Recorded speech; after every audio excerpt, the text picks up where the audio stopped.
I am recording this entry from the makeshift desk inside our temporary field office. Though field office is an exaggeration for a trailer that smells of damp plywood and old wiring, but it's the only quiet place left near the perimeter. And I need to get down everything I witnessed before the details blur into that same gray haze that has already taken half the crew who arrived before me. The assignment was simple when I accepted it.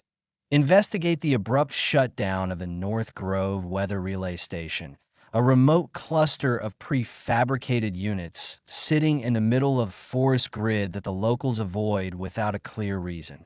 The station went dark 9 days ago. The official report blamed a power fault.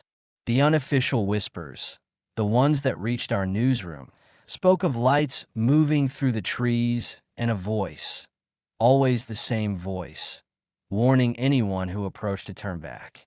I didn't believe the stories, but I've learned over years of investigative work that fear, when repeated enough times, becomes its own kind of evidence. We arrived before dawn. The fog was thick, low, unmoving, like a sheet hung across the treeline. I stepped out with my camera strapped to my chest and my recorder already running because sometimes the real story starts the second your boots touch the ground. The forest was silent in a way that didn't match any wilderness I've covered. Even the insects had the sense to stay quiet. The path to the station was a narrow strip of packed dirt, barely wide enough for one person, and the further I walked, the more I felt that strange sensation of being watched. Not by anything hostile, just observed, as if the forest itself was evaluating me. My team spread out behind me. 2 technicians, a photographer, and our safety officer whose expression had tightened the moment he saw the fog. He said it reminded him of controlled burn sites, of places where something had happened that the landscape hadn't recovered from. When we reached the station, the first thing I noticed was the door. It wasn't forced open or damaged. It was simply ajar by a few centimeters, swinging with a slow rhythm every time a breeze shifted through the clearing. The padlock hung intact on the latch, like someone had unlocked it, then changed their mind before entering. Inside, the air was cold, colder than outside, and smelled faintly metallic, as if something electrical had overheated and then died. The desks were covered with scattered printouts, weather patterns, transmission logs, signal loss timestamps, all ending abruptly at 3:14 nights before the blackout. I would have guessed simple equipment failure if not for 2 details. The chair nearest the monitors was tipped over, and the last line on the transmission log was an unfinished sentence typed at an upward angle, as if the operator's hands had been pulled away mid-keystroke. My camera operator asked if we should document the interior first or check the auxiliary cabin, but before I could answer, the lights flickered. Not the station lights, the ones we brought with us. All 3 battery lamps blinked at the exact same moment, a short stutter like interference. We tested the charge before leaving the van. That shouldn't have happened. And then there was the other sound, faint at first, like a soft tapping on the outer wall. I thought it was a loose panel until the tapping shifted positions, traveling along the siding in a slow, deliberate line. Our safety officer signaled for everyone to stay still. I held my recorder close to my chest. The tapping stopped directly beside the window, followed by a brief impression, not quite a shadow, just a change in the fog density outside, as if something tall had stepped between our lights and the trees. I moved toward the window, only a fraction, enough to angle my lens, but the fog pressed against the glass so tightly that the world outside might as well have been erased. I don't know what made me whisper instead of speak, maybe the weight in the air, maybe instinct, but I asked if anyone else saw the shift. All 3 nodded. None of us approached the door. We should have. We should have checked the perimeter then before the sun dipped, before the fog thickened, before we realized the station wasn't empty. We weren't alone, not even close. The fog had risen high enough by late afternoon that our exterior floodlights pushed back only a few meters of visibility, leaving the rest of the clearing in a dull, swirling gray. I reviewed the transmission logs while the technicians set up an external power rig, hoping to find clues in the operator's final entries. But the printouts gave me nothing except a repeating anomaly, a narrowband spike at irregular intervals, too structured to be natural, but too faint to identify. The operator had circled several of these spikes in red. On the last sheet, he wrote a note in the margin. "It's getting closer."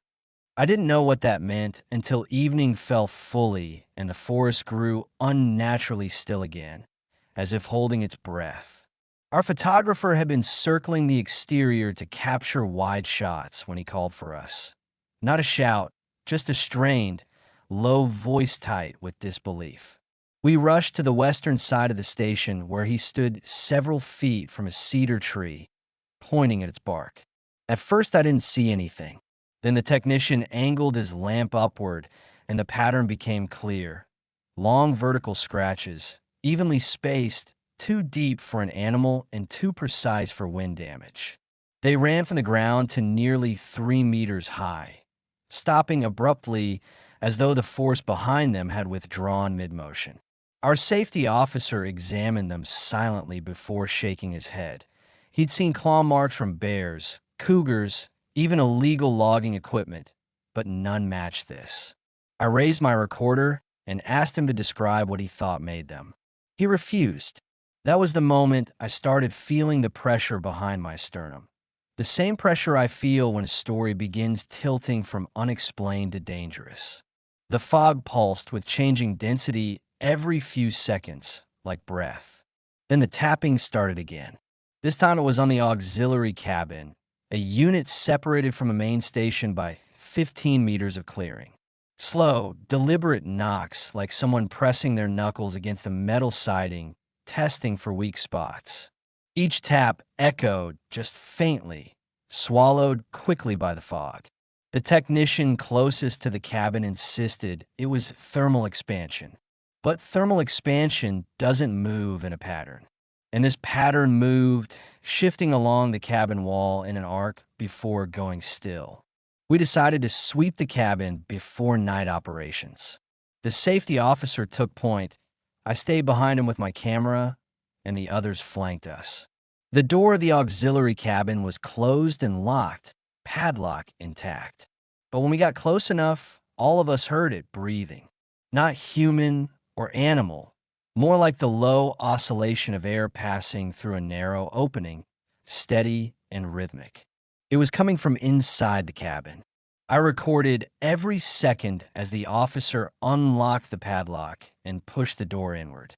The breathing stopped instantly. Inside, the cabin was freezing. Our lamps flickered, again simultaneously. The interior was empty except for a storage rack, a backup antenna unit, and a collapsed chair. But the floor was wet. Not soaked, just faint streaks of moisture dragged in thin lines toward the far wall, as if something had moved across it recently. The streaks stopped at the wall, though there was no door or vent large enough for anything to pass through. I remember crouching down to photograph the streaks, trying to think of mundane explanations. Condensation from equipment, spilled coolant, but nothing fit. The photographer behind me whispered for me to stand up. I did, slowly. He pointed at the fog outside the cabin door. It wasn't uniform anymore. It was parting around something in the middle of the clearing, outlining a tall, narrow shape that didn't move, didn't sway, didn't breathe. Just stood there, watching us, or facing us. We withdrew to the main station in silence. No one suggested packing up. Not yet. Professional instinct is a stubborn thing. We told ourselves we'd stay until morning, gather enough data to justify making the trip. But the moment we sealed the door, the tapping returned, this time on our walls. And this time it came from all sides. The first hour of the night was the worst because none of us were ready to admit how frightened we already were. We kept working or pretending to, reviewing logs, checking equipment, adjusting power supplies, anything to keep our hands busy while the tapping circled the station like it was tracing the structure's outline. Every few minutes it paused, then resumed from a different angle, sometimes low to the ground, sometimes far above where any person could reach without a ladder. I held the recorder close, capturing every sound, though my fingers had begun to tremble from something colder than the air. The photographers kept glancing at the windows, even though the fog showed nothing but its own shifting surface. At 22:41, all three of our battery lamps blinked in rapid succession. 1, 2, 3 flashes, and then our floodlights outside shut off. A clean cut, like the power had been severed. The generator should have carried the load, but it didn't. We heard it sputter through the wall, cough twice, and fall silent. The safety officer moved toward the breaker panel while I watched the windows, noting the way the fog pushed inward with each tap, as if reacting to the vibrations. The officer hadn't even reached the panel when something scraped along the siding. A long, slow drag like metal against metal. Everyone froze. Then the scraping shifted direction, climbing upward. The building creaked as if weight pressed against it.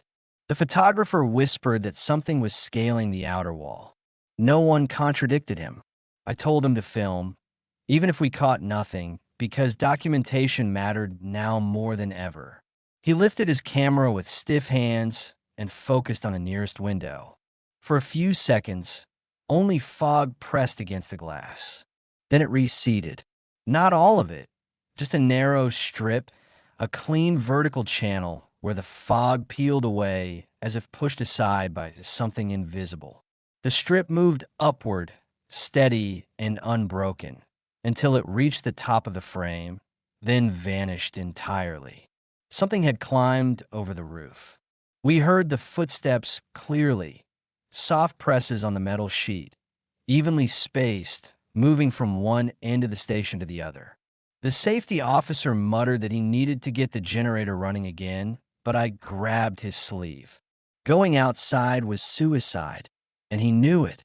We turned off our remaining interior lights to reduce reflection and position ourselves where we could watch the windows without standing directly in front of them. The footsteps above us slowed, then stopped. I realized I was holding my breath. I wasn't alone. Every one of us stood rigid, waiting. A single knock echoed through the roof. Not loud, gentle, almost polite. Another knock, closer to the opposite side. Then another, right above the auxiliary cabin. It was patterning locations, mapping them, as though memorizing our layout. When the knocks ended, the station settled into a silence that somehow felt worse. My recorder picked up faint static, which shouldn't have happened. The device was shielded from interference. I lifted it to my ear and listened. Under the static, there was movement, something sliding through dense air. A whispering tone, not speech, but intention, like breath drawn near a microphone. When the static cut abruptly, the knocking resumed, this time at the door. 3 taps, spaced perfectly apart. The safety officer signaled for everyone to stay back. The door handle twitched. Not fully, not like someone tried to open it, but just enough to show it wasn't rigid. Something outside was testing the mechanism. The tapping shifted to the wall nearest the storage shelves, then traveled in a smooth arc toward the rear window. The fog outside thickened around that window until it was nothing but a sheet of pale gray. Then, for the first time, we saw movement through the fog. A silhouette. Tall, narrow, wrong in proportion. Shoulders too high, arms too long, head angled as if listening. I tried to raise my camera, but the moment I did, the silhouette leaned closer to the glass with a motion so fluid it was almost like it melted forward. The photographer's breath hitched. The safety officer stepped in front of us. Wide stance, no weapon drawn because he didn't have one suited for this. The silhouette withdrew slowly, dissolving back into the fog like ink into water. The tapping stopped. Absolute silence replaced it. The kind of silence that feels intentional. We stayed awake until the first pale hint of morning touched the fog. None of us spoke. None of us slept. When daylight finally broke, if the dim silver wash through the fog could be called daylight, our nerves were stretched thin enough to snap. That was when we realized something else had changed. Someone was missing. The photographer who had taken the exterior shots wasn't with us. His gear was still in the corner. But he was gone. No door opened. No footsteps. No sound. He had simply vanished. We searched the station inch by inch, even though part of me already knew he wouldn't be found inside. His last confirmed presence was around 5:10, when he'd nodded off, sitting upright against the wall with the camera still strapped around his neck. I remember looking at him, eyes half closed, breathing steady, and thinking at least someone had managed a moment of rest. Now his jacket lay where he'd been sitting, neatly folded, which none of us believed he had done himself. The fog outside had thinned slightly with dawn, but it still pressed against the windows like it was waiting for an invitation. We debated splitting up to search the clearing until the safety officer shut the idea down with a single look. Instead, we reviewed the station's interior footage on the photographer's camera. The files were intact. The final clip began at 4:52. It showed him half asleep, head nodding forward, then lifting again, unfocused. At 5:0 for the audio picked up something faint, a soft, rhythmic pulse like distant footsteps or a slow heartbeat. He didn't react. At 5:10, the camera dipped sideways as he slouched against the wall. At 5:11, the fog outside the eastern window lightened, just a shade, the way it did when something passed between it and the light. At 5:12, the camera's microphone captured a second sound. Not tapping this time, but a low, steady breath. Not human, not mechanical, something between. The photographer stirred slightly, then went still, as if listening in his sleep. At 5:13, the footage distorted, an interference pattern of thin horizontal lines rippling across the frame, while the breath grew louder, closer. By 5:14, the distortion overwhelmed the picture entirely. The audio cut out. When the file resumed at 5:15, the camera was on the floor, lens upward, recording nothing but the ceiling. He was no longer in frame. No door had moved. No other sound registered. It was as if the air itself had simply unmade him. The technicians argued that he might have stepped outside during the distortion, but they didn't believe it. None of US did. By 6 o'clock, the safety officer made the call. We were leaving everything except essential gear. The forest had grown too quiet again, the fog pulling back from the clearing's center as though clearing a path toward the auxiliary cabin, then deeper into the woods. We packed quickly, hands shaking, eyes darting between the door and the windows. I kept the recorder running. At 6:17, the first sound came, a slow, dragging scrape across the roof, the same we'd heard the night before. But now it was heavier, more deliberate, like whatever had mapped the station had learned from the process. We froze, listening to the scrape traveling from the far corner of the roof toward the door. The safety officer whispered for us to move. We formed a tight group and inched backward toward the rear exit. The scrape paused directly above the door. A single knock followed, light, almost delicate. Then the door handle pressed down from the outside. Not violently, slowly, as if testing the full range of motion. The fog outside the windows dropped closer to the ground, coiling inward, forming a narrow channel that led toward the tree line. The same direction the clearing had pointed us earlier. We waited for the handle to lift. It didn't. It held its downward angle for several seconds before returning to its neutral position. When the pressure released, the safety officer swung the rear exit open and ordered us to move. We sprinted across the clearing, boots hammering the dirt, fog swallowing our lower legs as if gripping them.